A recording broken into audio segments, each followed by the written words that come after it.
ပန်းပဲဆရာတယောက်ဟာသူပြုလုပ်ထားတဲ့ဓာတ်ရဲ့ထက်မြက်မှုကိုစမ်းသပ်နေစဉ်ရေပုံမျောပါလာတဲ့တရွက်ကိုဓာတ်ကလွယ်လွယ်ကူကူပိုင်းဖြတ်သွားခဲ့တာကြောင့်ဝမ်းသာအားရပြုံးမိသွားပါတယ်။အဲ့ဒီအချိန်မှာပဲကလေးတယောက်ရဲ့အော်တန်ကိုကြားလိုက်ရတာကြောင့်ရေထဲချက်ချင်းခုန်ဆင်းပြီးကလေးငယ်ကိုဆွဲတင်ကဲထုတ်ပေးခဲ့ပါတယ်။ကလေးငယ်ဟာရုံးကန်ရင်ရွှွတွေကိုထွေးထုတ်ကရေမောနေခဲ့ပါတယ်။အဲ့ဒီကလေးဟာတာမန်ကလေးမဟုတ်မှန်းသိလိုက်ရတာကြောင့်ပန်းပဲဆရာကမွေးစားသားအဖြစ်မွေးစားလိုက်ပါတယ်။တရက်မှာတော့ထိုကလေးဟာအလွန်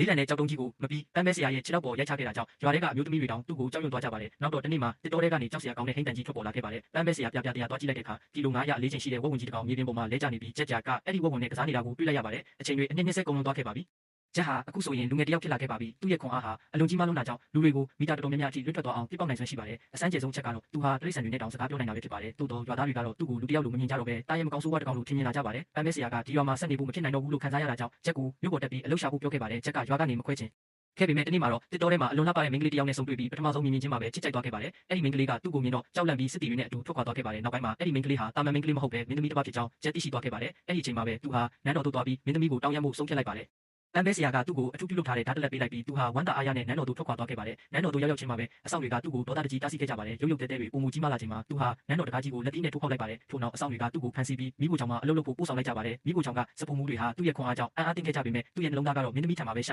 ပြီးနေခဲ့ပါတယ်။အပဲတိအရင်ညစ်ဖို့လွတ်လိုက်တဲ့အခါမှာသူဟာဆက်ရဲ့လက်ကင်ကိုချိုးလိုက်မိပါတယ်။ထို့နောက်သူ့ရဲ့ဗလာလက်ဗလာနဲ့ပဲအပြင်းပြင်းညစ်လိုက်ရာချုံမြင်တဲ့အပဲကြီးတွေအရှိန်ဟုန်နဲ့စီးထွက်လာခဲ့ပါတယ်။ဒါကိုမြင်တော့စပုံမှုတွေအံ့အားသင့်သွားကြပြီးသူ့ကိုကူညီပေးခဲ့ကြပေမဲ့မိဖို့ချောင်တိကခေါင်းဆောင်ကတော့သူ့ကိုမနာလိုဖြစ်သွားခဲ့ပါတယ်။အဲ့ဒီခေါင်းဆောင်ကသူ့ကိုဝင်ရောက်တိုက်ခိုက်ရမှာဂျက်ဟာမတော်တဆစီးပုတ်ပွဲရှင်တန်ရာကွင်းပြင်ကြီးထဲရောက်ရှိသွားခဲ့ပြီးအဲ့ဒီမှာမင်းသမီးနဲ့ဒုတိယကြိမ်ပြန်လည်ဆုံတွေ့ခဲ့ရပါတယ်။